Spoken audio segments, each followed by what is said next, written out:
Yeah, like a soup can with all that, all set, ready to go, hanging in the ammunition box. Coil the ropes.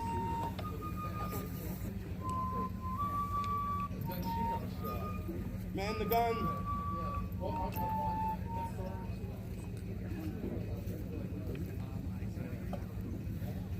Unlimber the gun. What they're doing right now is taking off that wooden glove, tampon, that particular implement to give respect to any foreign object inside the tube when it's not being in use. They're also unlimbering the gun by removing the leather apron, which is referred to, that's the actual vent hole from any foreign object getting down on the glass. That's those implements are usually on the gun and secure the gun, moving it from one battlefield to the next, not necessarily during a bombing. What I'm going to do is go by the numbers so you can see all the steps, and then we'll fire one round and actually will be under battlefield.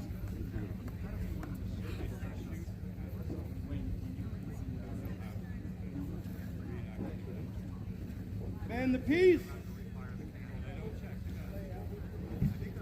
Now one of the fireworks is going to take command.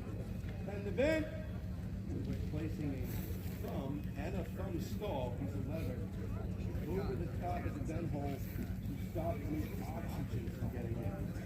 Remove the possibility of oxygen coming in and out if you had already fired and that particular linen bag was still burning. Search the piece. So we have two individuals here. One's using the worm to distract any foreign material that might be down in there. Sponge. The other gunner is sponging the piece, removing any foreign objects, any carbon could build up from possibly the first shot. Now that would be an 18th century way of doing it, just once. In the 21st century, we've been trained to do it twice. Regards to safety coming through. Search the piece. Sponge. Now what you're seeing right now, the gunners are in position, ready to do their next job. Behind the gun, we have a bombardier. Again, if I had two bombardiers, I would call the particular round that I would want fired. So, end off cartridge. Second bombardier is then receiving the round from the first. Advance the round, moving the ammunition forward to the gunner, and then placing the charge and the ball or the fixed ammunition together. She's going to wait until actually the ammunition is actually put into the tube. And a heated situation in the battlefield, you drop it. You lose it on the way up. You're running the distance. You always have to stay in the back. Charge piece. Also, you're going to find the other gunner after he's placed the ammunition at the end of the tube.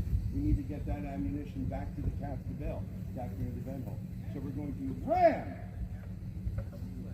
After she knows that ammunition is solid, she's going to return back to the ammunition box. Frickin' prime!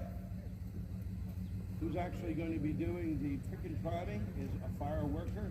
He's puncturing that bag to be able to place a hole in it. Then he's taking that quill, that ammunition that has that primer on it, and placing that down inside the vent hole, hopefully to get that down all the way to the center of that charge. He's just let me know that the gun is loaded, ready to rock and roll. Now, we're also going to have one more fire worker who actually is going to ignite the charge, which hopefully will ignite the charge inside the charge. Hey, Gritty!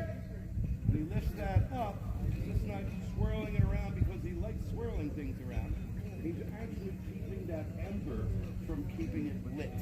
If that ember goes out, which sometimes happens, this gives it a little extra oxygen, and it looks pretty fancy too at the same time. Give fire! Boom! Now we're doing done under battlefield situations. I'm not going to give any extra little commands that took way too long. They should know what they're doing right now.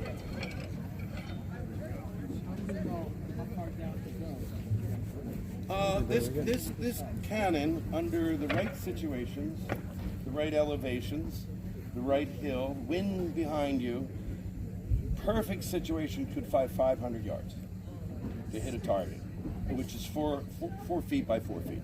But there's a lot of variables in there, a lot of training.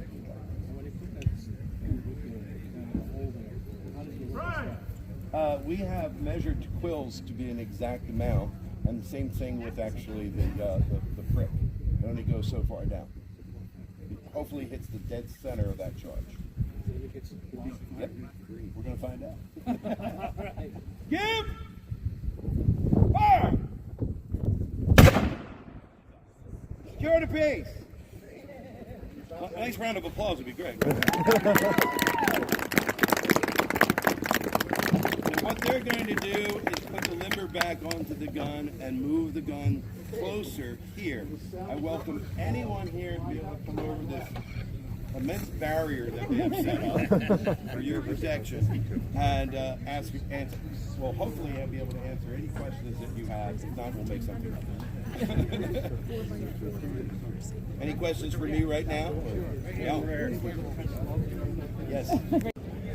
It's pretty good. I mean, considering. I'll let you know.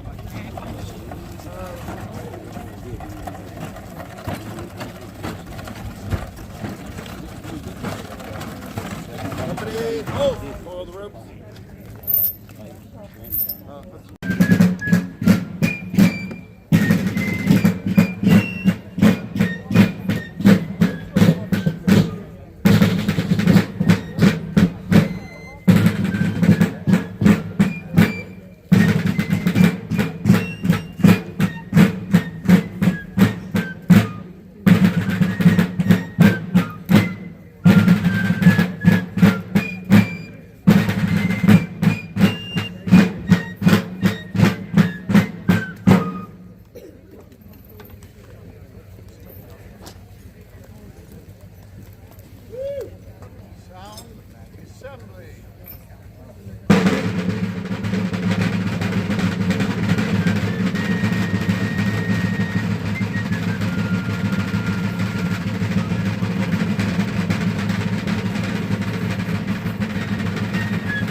Hello? Hello? Ah, there we are. I'm sorry I was late for the battle. Okay, so we are very fortunate to have these reenactors here today. This is a educational avocation that they do, and they come to us each year. This year we have a few more than regular. We have a horse for the first time, a horse. So we're dramatizing an incident that occurred on December 27th, 1782.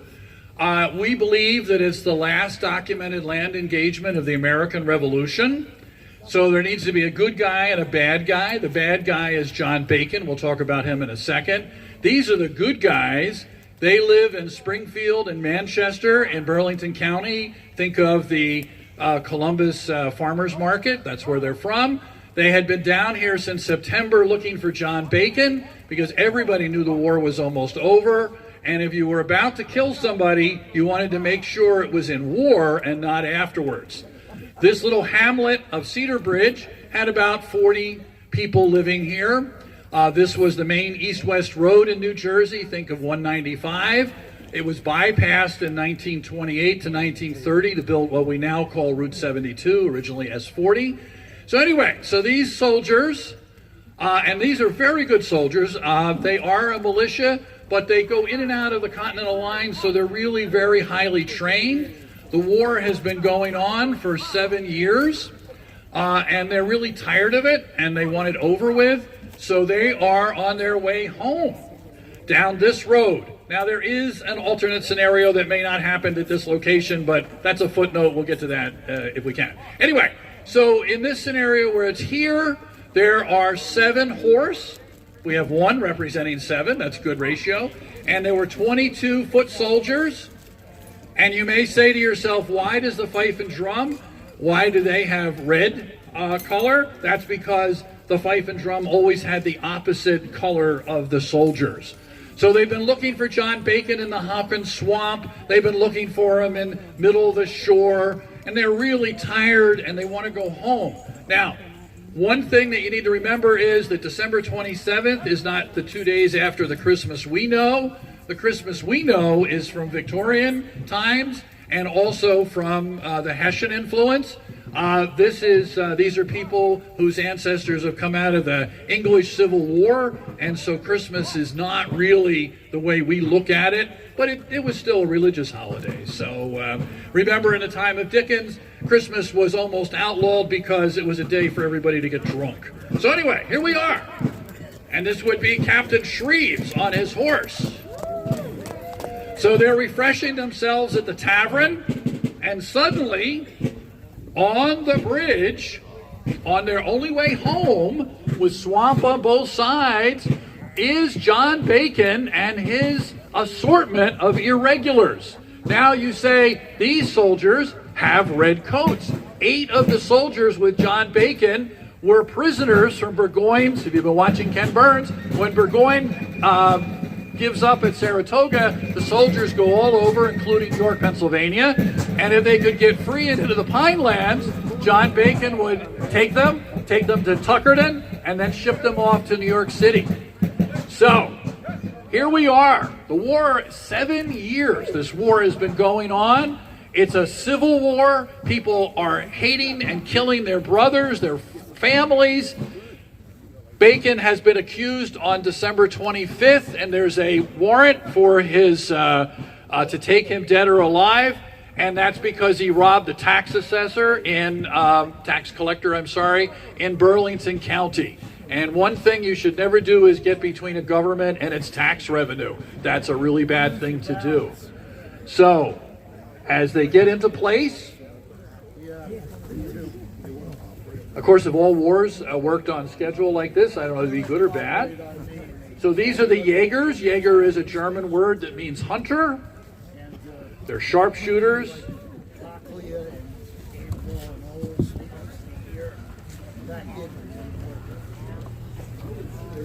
So we actually have reenactors today. So the Jaegers are a unit. They stay together. The 1st New Jersey on the other side of the bridge.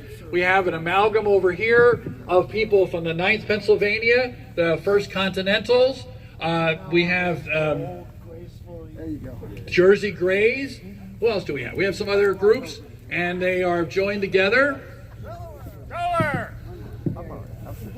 Now, when you see them fire, and there are no bullets per se, right? These are smooth bore weapons, about 70 caliber, 65 to 70 calibers. Most of them are holding brown besses, not named after Queen Elizabeth, maybe after their lady of the night at the tavern. We don't know. There's a lot of controversy about that. But you're going to see 2 explosions. One is the flint going off, and then that ignites the larger amount of powder in the barrel. And so if you watch for that, and there'll be, with the humidity, there may be some misfires. And so And of course, that expression going off half-cocked means that if you just have a hair trigger, there can be bad things. So, are we ready? All right.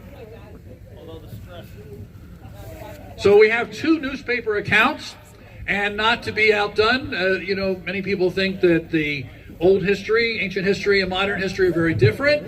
There was the newspaper that favored the British, and they said that John Bacon and his army won, and the newspaper that favored the Patriots said their side won. How different is that than your basic different TV shows, right? CNN, NBC, whatever.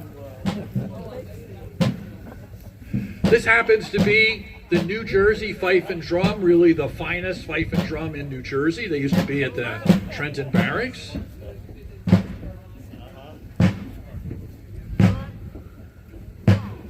So we don't know exactly how long so was it a skirmish, a battle, what the heck was it, right? So we call it an engagement. That is about as neutral word as you can get. And, I see the last of the patrons have come. That's great, that's good.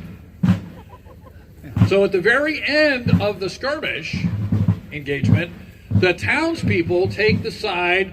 Who thinks they take the side of the Patriots? Who thinks they take the side of the Loyalists? They take the side of the bad guys, right? Because this is a Loyalist town, and this is where they've been buying goods. When you're on Route 72 headed out to Mount Holly, you'll see a dip in the road. That's called Bacon's Mount, and Bacon's Cave is supposedly over on the other side of Jones Road, where the big fire happened a couple years ago. Actually, this year, right? Earlier this year. So, anyway, we ask you not to go past the rope for your own safety. The actual ignition and explosion is, can be damaging. So we want you to stay safe. So, and I want you to make sure. I see a lot of the people here do not have their own little Revolutionary War hats. Jim has them down at this side with the snow globes. Over here, they have the pencil sharpener cannons and copies of the Declaration of Independence. And what else do you have over there? You have something else, right? And there's lots of literature. You want them to act first? Okay, I understand. Bacon should act first.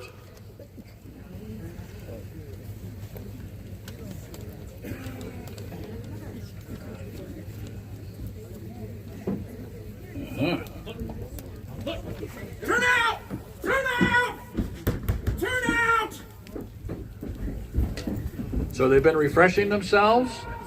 Make sure you go to the Tabor tent and get some genuine, non-alcoholic 18th century drinks.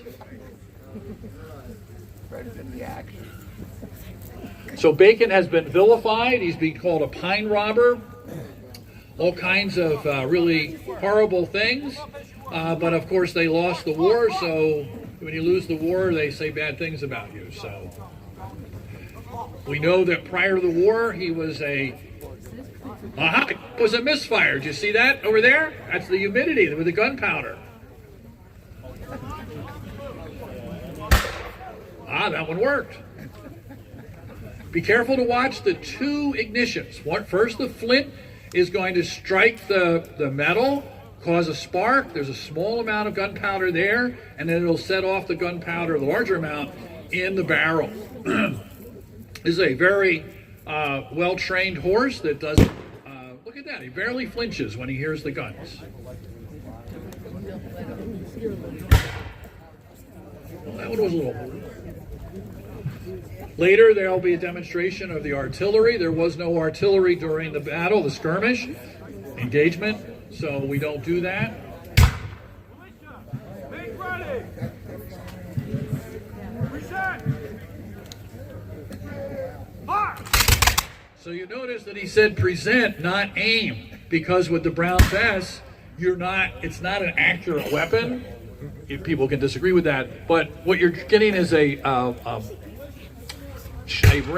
field of lead that's going to go out at about 5 feet off the ground, which is deadly. Aha!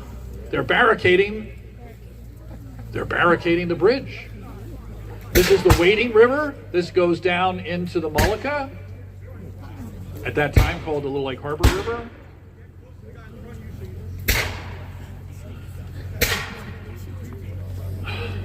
These people are not just enemies, they're people who know each other. Maybe somebody on this side killed somebody on that side's brother. Maybe somebody dated somebody's girlfriend, sister, whatever. It's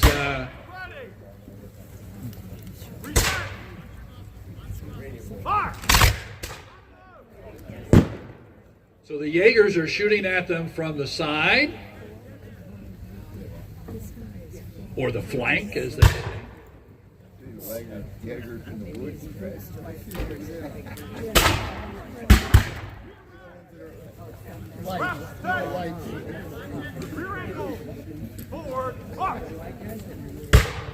So during the skirmish, there was a fierce return of fire, and then the 7 horse, one of the horse who actually drove through Bacon's line. He found out he was on the other side, and he had to ride like 3 miles around to avoid the swamps.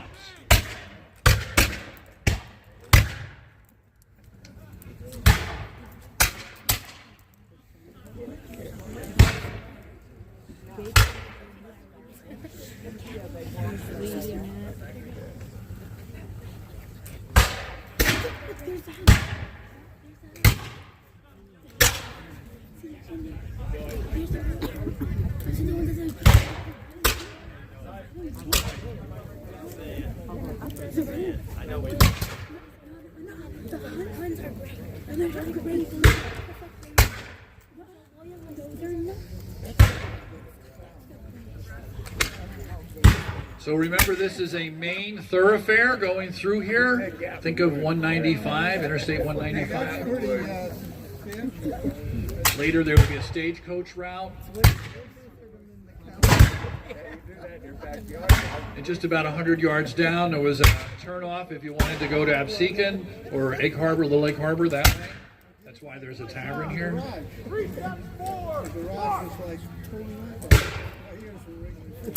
Later, by the 1830s, there's another tavern on the other side of the bridge.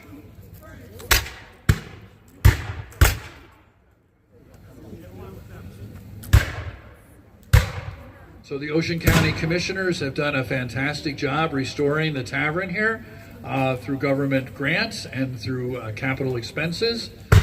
Commissioner Robert Race is here, actually watching.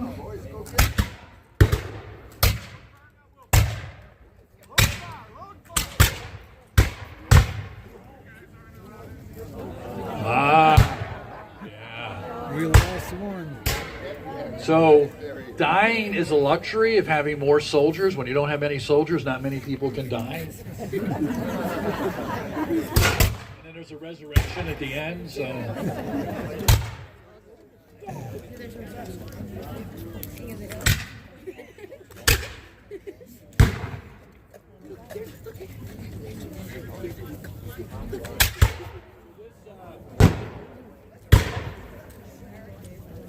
Load and hold.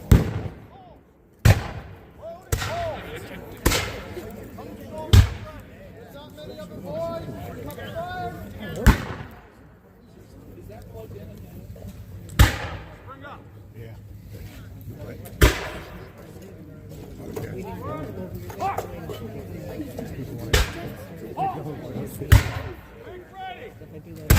got one couch. Yeah, I see it.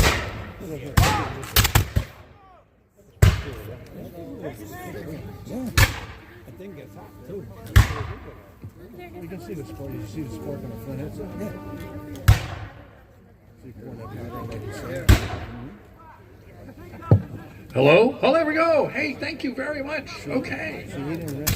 How can you talk about an 18th century engagement if you don't have a microphone? Wow, that's pretty good. Yeah, thank you. All right.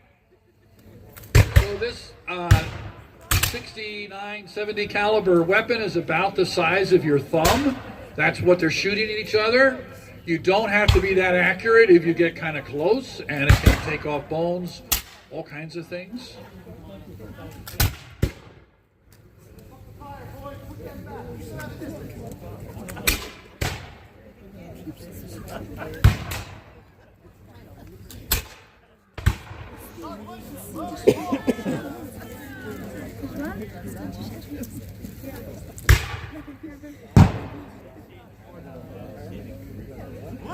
Sometimes you'll hear a little bit louder out of one weapon than another.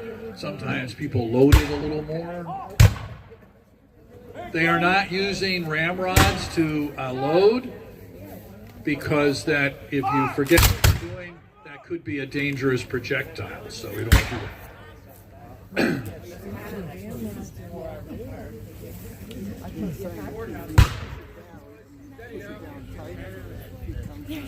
It takes tremendous courage to stand before a round of Brown Bess weapons. Yeah, it takes a lot of courage.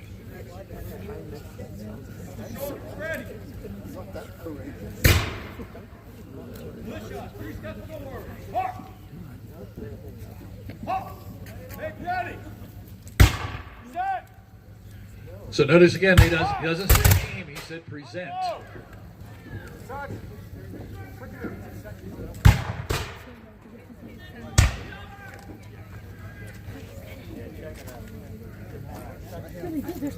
So we can imagine the horse leaping over the barricade, and when he found that he was on the other side, he had no way back except way around. He had to go around the swamps, and it took him like an hour to get back. Make ready. Fire. And so while this is the last engagement of the American Revolution, on April the 3rd, 1783, John Bacon is actually killed while they're trying to apprehend him at Rose's Tavern down in Parkertown, what's now Parkertown, New Jersey.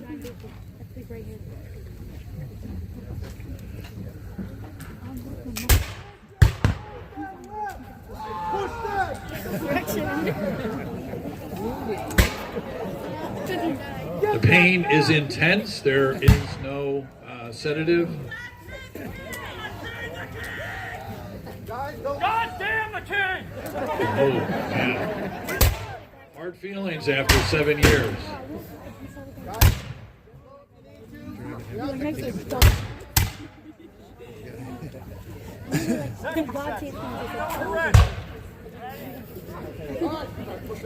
Push him up, coming back. Stop! Stay right here. Wait till you hear the command. Militia, forward, march! Boys, come on. So the distinction between militia and Continental Line is not the way the movies portray it. Actually, many of these soldiers have done time on the Continental Line and in major battles. We have pension records from many of them that aren't written until the 1830s, so they're remembering back 50 years before.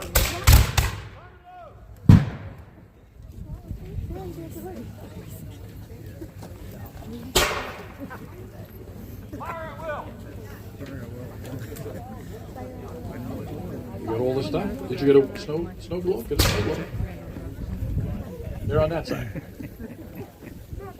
There's food inside, and please see the blacksmith, the tavern keeper, Mr. Tabor, Mr. Lance is showing you how they did carpentry work, and Mrs. Ficker has clothing for sale, and she'll answer questions about the period clothing. And we will have another skirmish at 2 o'clock.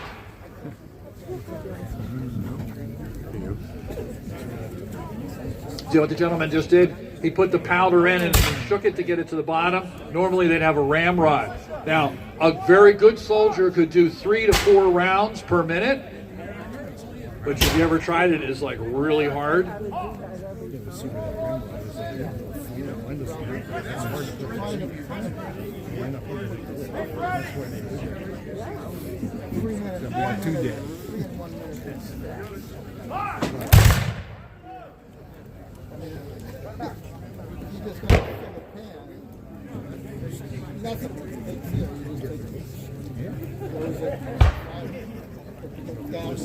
I will say that you have witnessed by far the best and most thorough demonstration, reenactment of our skirmish ever.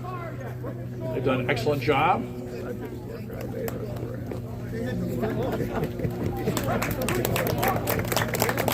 Well, guess it's not quite over yet. Take that fortification, Sergeant! Move it! Get on that bridge!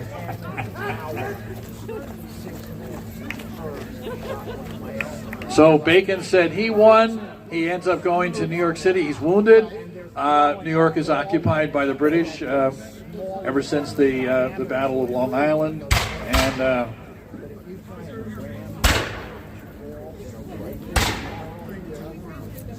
one of the products that they take from the Pine Lands to New York City is charcoal. We have some examples inside because the civilized aristocracy of New York didn't want to use firewood. That was very common. So they wanted to have charcoal in their fireplaces. Also food supplies. There we go. Let's give them a round of applause. And the expression they used was hoorah, hoorah, hoorah. Could we do a demonstration of the manual of arms, please? There we go. Remember, they're facing the most powerful superpower in the world at the time, both the military and especially the Navy.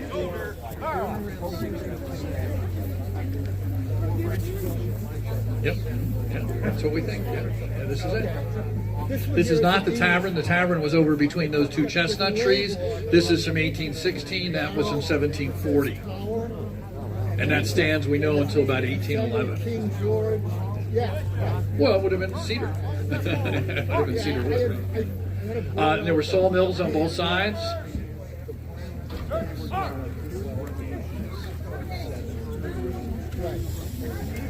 Now they're using their ramrods.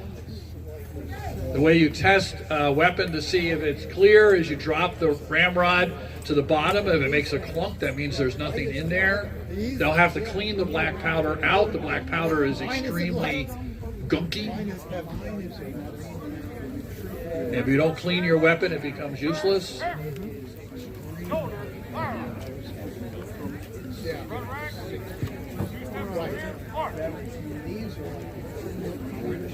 I saw that. They're very thin. Very thin.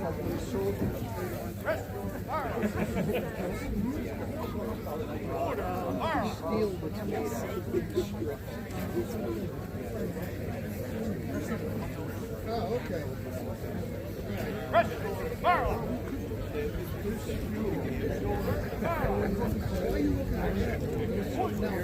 Feel free after the demonstration to talk to the soldiers. They love to give you the explanation and tell you in detail. Many of them are veterans or current military.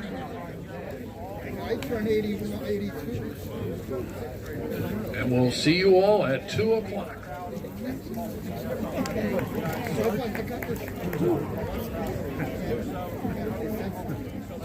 How's everybody doing?